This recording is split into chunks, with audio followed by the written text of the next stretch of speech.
Marami akong marami akong tawa-tawa dito sa paligid ng aking bakuran.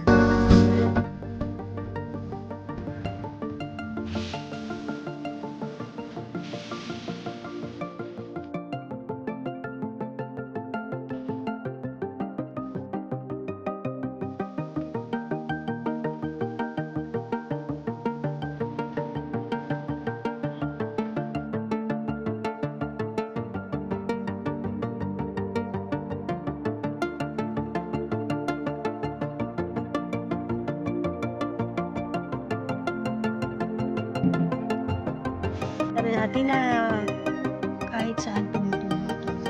Pero I regard this as a gift from God kasi hindi naman lahat ng bahay tinutubukan ng ganito.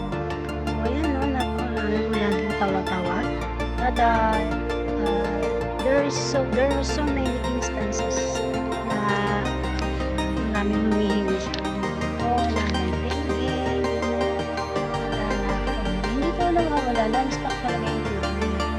So, yung ginawa ko ay ang ginaya ko ay kasi baka mawala na dito. Baka matuyok or sira na.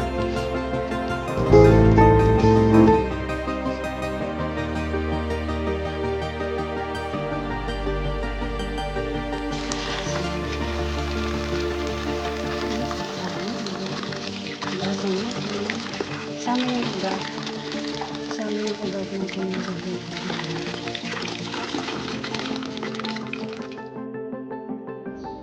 At patuyuin ito. Dapat hindi sa direct na sunlight. Sa shaded area.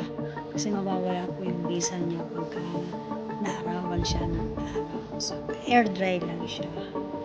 Air dry.